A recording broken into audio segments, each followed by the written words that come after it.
Viagens de Gulliver, Jonathan Swift, parte 4, capítulo 10. Fui sempre amigo da ordem e da economia, e em qualquer situação em que me encontrasse, arranjei sempre de modo a regularizar e a industriar a minha maneira de viver. Meu amo, porém, marcara terreno para minha moradia quase a 6 passos da casa.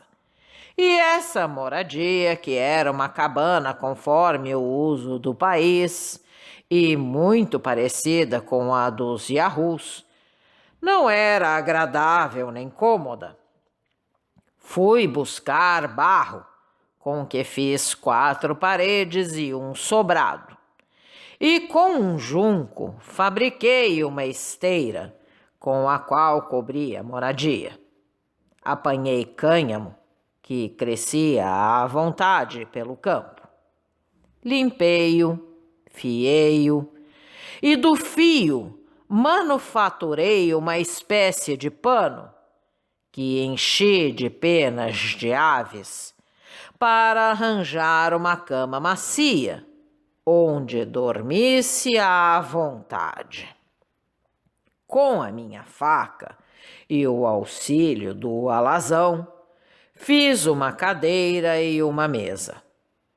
Quando minha roupa ficou completamente esfarrapada, engendrei outra de peles de coelho, a que juntei as de certos animais chamados Nor-Nor, que são muito bonitos e quase do mesmo tamanho, e cuja pele é coberta de um finíssimo pelo. Com esta pele, arranjei também excelentes meias. Talhei para as solas dos sapatos pedaços de madeira muito adelgaçados e substituí o cabedal por pele de Yahoo. Quanto à comida, além da que acima aludi, apanhava algumas vezes mel dos troncos das árvores e comia-o com o meu pão de aveia. Ninguém experimentou tanto como eu que a natureza com pouco se contenta e que a necessidade é mãe do engenho. Gozei de uma saúde perfeita e de um sossego de espírito inalterável. Não me via exposto nem à inconstância e traição dos amigos, nem às invisíveis ciladas ocultas dos inimigos. Não tinha tentações para vir vergonhosamente fazer corte a um fidalgo ou a amante, para me conceder honra da sua proteção e da sua benevolência. Não era obrigado a precaver-me contra a fraude e a opressão. Não tinha aí espião ou denunciante pago, nem Lord Maior crédulo, político, estouvado ou malfazejo. Aí não receava ter a minha honra menoscabada por absurdas acusações e a minha liberdade vergonhosamente roubada por conspirações indignas, nem ordens de prisão sacadas por alicantinas. Naquele país não havia médicos para me envenenarem, procuradores para me arruinarem, nem autores para me aborrecerem. Não me via rodeado de trocistas, de gracejadores, de maldizentes, de críticos, de caluniadores, de ratoneiros, de espíritos fracos, de hipocondríacos, de tagarelas, de caturras, de facciosos, de sedutores, de falsos sábios. Não havia por lá mercadores fraudulentos, peralvilhos, loquazes, desenchabidos, delicados, namoradores adamados, presumidos, espadas de arrasto, bêbados, invertidos e pedantes. Os meus ouvidos não tinham sido enxovalhados por conversas licenciosas e ímpias. Os meus olhos não eram impressionados nem pela presença de um maroto rico e educado, nem pela de um honrado homem abandonado, tanto à sua virtude como ao seu mau destino. Tinha a honra de me entender muita vez com os senhores Hüllenmelens, que visitavam meu amo, que consentia que eu, de vez em quando, entrasse na sala para me aproveitar da sua conversa. Aquela sociedade dirigia-me, às vezes, algumas perguntas, às quais eu tinha a honra de responder. Acompanhava também meu amo nas suas visitas, mas permanecia sempre em silêncio, salvo se me interrogavam. Fazia de personagem auditor com infinito prazer. Tudo o que ouvia era útil e agradável, e sempre expresso em poucas palavras, porém com graça. O melhor bem-estar era observado sem cerimônia. Cada um dizia o que lhe podia agradar. Nunca se interrompiam, nunca se davam a longas e fastidiosas narrativas. Nunca havia discussões. Nunca se chicanava. Tinham por máxima que, numa sociedade, é bom que o silêncio reine de vez em quando. E parece-me que tinham razão. Neste intervalo e durante essa espécie de tréguas, o espírito fornece-se de ideias novas e a conversa torna-se depois mais animada e viva.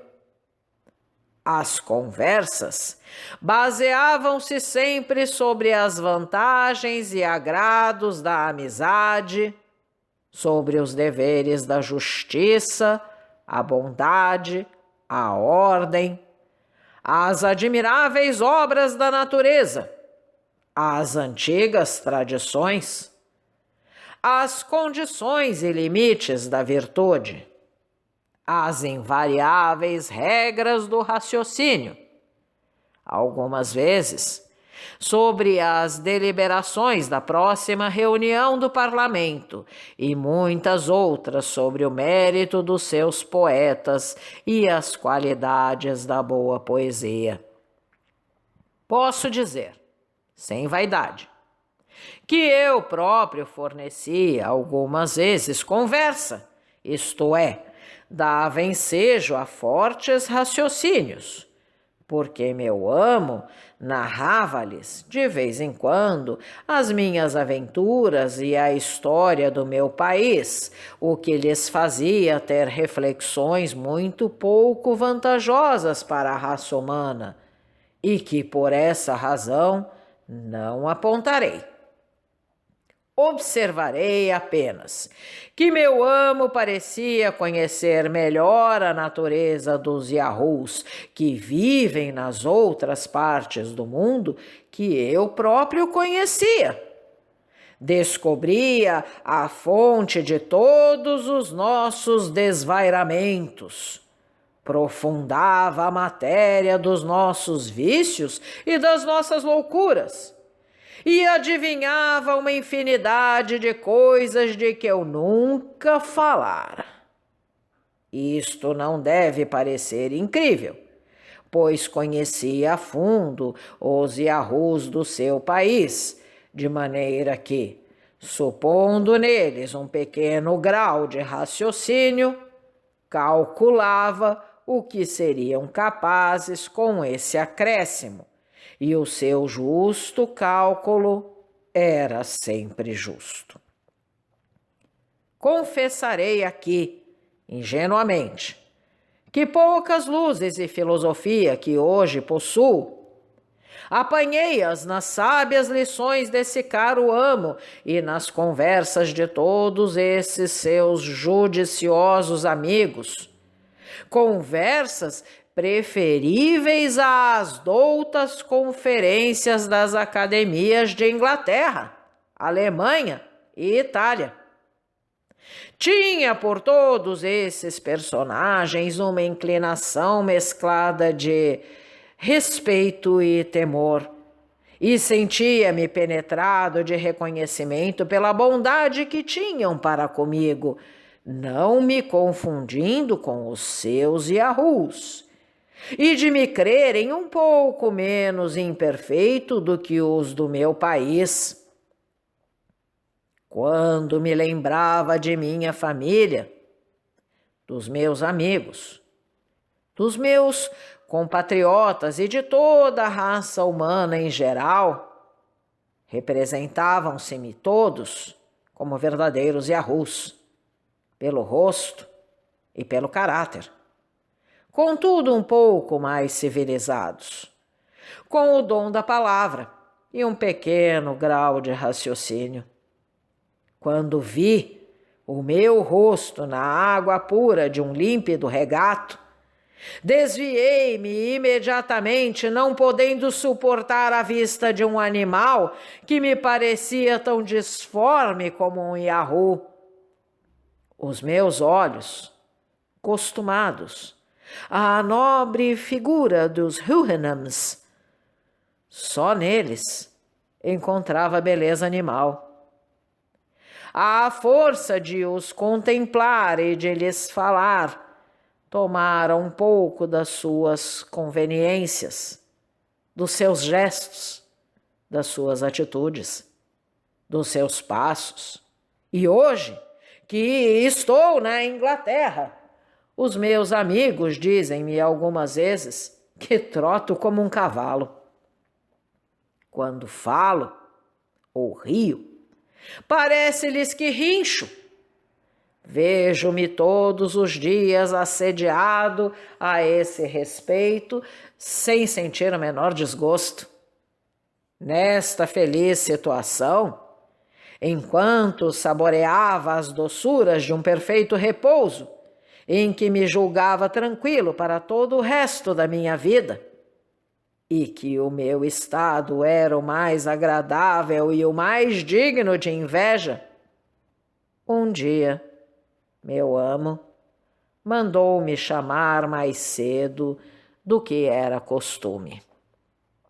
Quando me encontrei junto dele, reparei em que estava muito sério, com ar inquieto e perturbado, querendo falar e não podendo abrir a boca.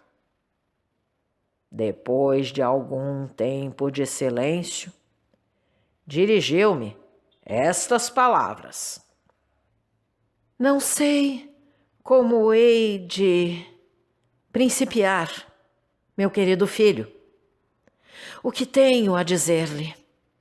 Ficará ciente de que na última Assembleia do Parlamento, na ocasião em que foi posto em discussão o caso dos Yahoos, um deputado representou à Assembleia que era indigno e vergonhoso para mim desse guarida em minha casa a um Yahoo a quem eu tratava como a um Houyhnhnm, que me havia visto conversar com ele e sentir prazer em ouvi-lo.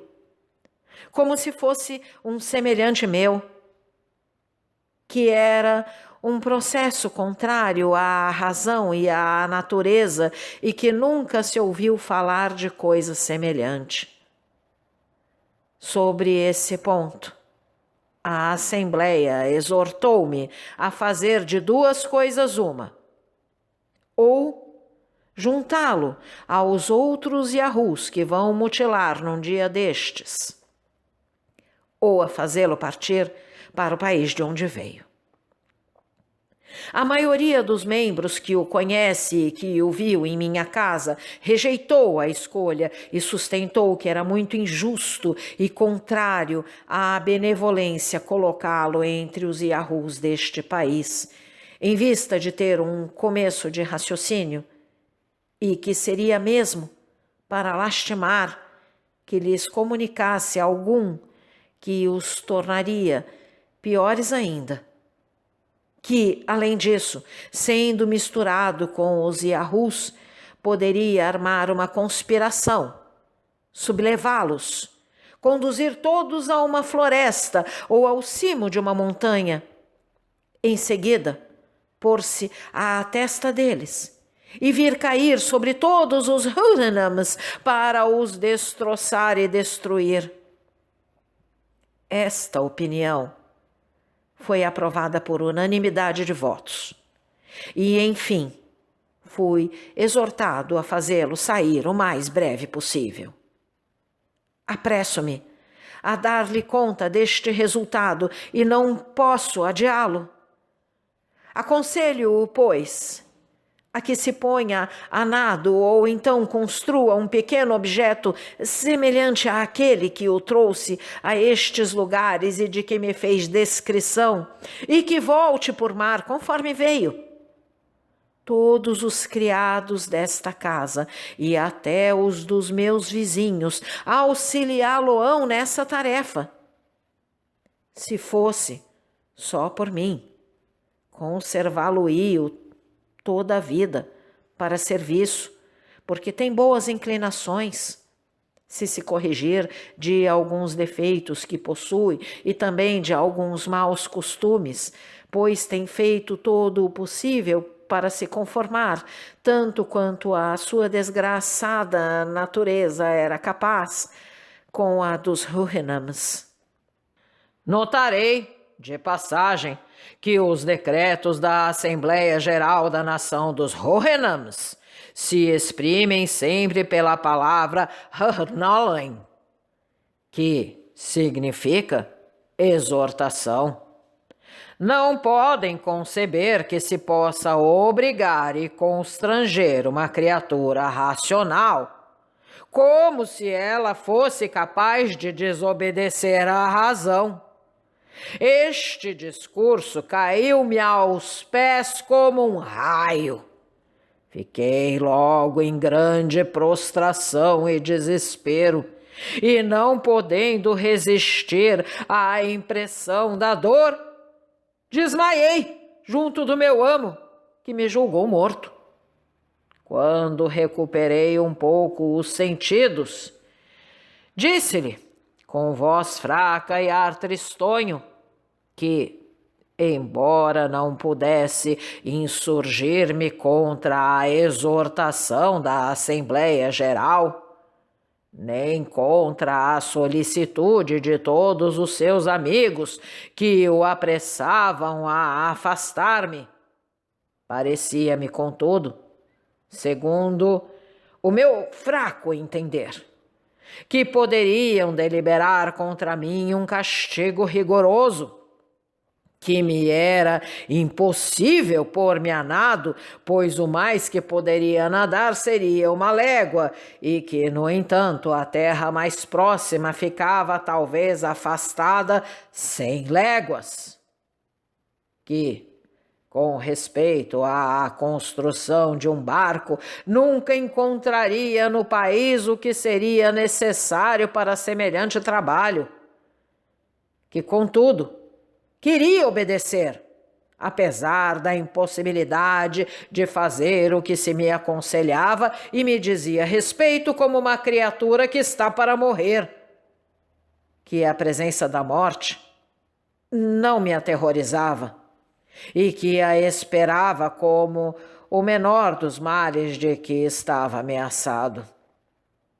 Que, posto que pudesse atravessar os mares e voltar ao meu país por qualquer aventura extraordinária, teria então a desgraça de me encontrar com os Yahoos, com os quais seria obrigado a passar o resto da minha existência e cair em breve em todos os seus maus hábitos, que sabia bem que as razões que haviam levado os senhores Hohenhams a essa resolução eram muito fortes para que lhes pudesse opor as de um desgraçado Yahoo como eu, que nessa conformidade aceitava o cativante oferecimento que me fazia dos seus criados para me auxiliar a construir o barco, que lhe pedia apenas que tivesse a bondade de me conceder certo prazo de tempo, suficiente para dedicar-me a uma tarefa tão difícil que era destinada à conservação da minha miserável existência. Que, se algum dia chegasse à Inglaterra, trataria de me tornar útil aos meus compatriotas, traçando-lhes o perfil e as virtudes dos ilustres Hohenhams e apresentando-os para exemplo a todo o gênero humano. Sua honra replicou-me em poucas palavras e disse que me concedia 2 meses para a construção do barco e, ao mesmo tempo, ordenou ao alazão meu companheiro, porque me é lícito dar-lhe esse nome na Inglaterra, que seguisse as minhas instruções, porque dissera a meu amo que só ele me bastaria e eu sabia que me era muito afeiçoado. A primeira coisa que fiz foi ir com ele para o sítio da costa onde aportara havia tempo. Subi a um outeiro e, estendendo a vista para todos os lados na solidão dos mares, julguei enxergar para o nordeste uma ilhota. Com o meu telescópio via nitidamente e calculei que estivesse afastada 5 léguas. Quanto ao bom alazão, dissera apenas que era uma nuvem, como nunca vira outra terra além daquela em que nascera. Não tinha vista capaz para distinguir no mar objetos afastados como eu, que passara a vida sobre esse elemento. Foi para esta ilha que primeiramente me resolvi dirigir, quando meu barco estivesse pronto. Voltei à casa com o meu companheiro e, depois de termos conversado um pouco, fomos a uma floresta que estava um tanto longe, onde eu com uma faca e ele com uma pedra cortante, encabadas com muita perfeição, cortamos a madeira necessária para o trabalho, a fim de não enfastiar o leitor com os pormenores da minha tarefa. Basta dizer que, dentro de 6 semanas, fizemos uma espécie de canoa, à maneira dos índios, mas muito mais larga, que cobri com peles de Yahoo cozidas com fios de linho. Manufaturei uma vela com peles idênticas, tendo escolhido para isso as dos Yahoos novos, porque as dos velhos teriam sido muito duras e muito espessas. Forneci-me de 4 remos, Fiz provisão de uma porção de carne cozida, de coelhos e aves com 2 vasilhas, uma cheia de água e outra cheia de leite.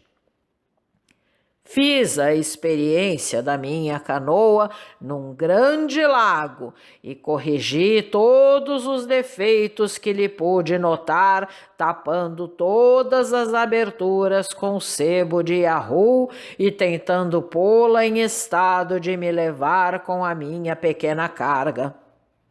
Coloquei-a, então, sobre uma pequena carroça e fi-la conduzir à margem por Yahus, sob as ordens do alazão e de um outro criado.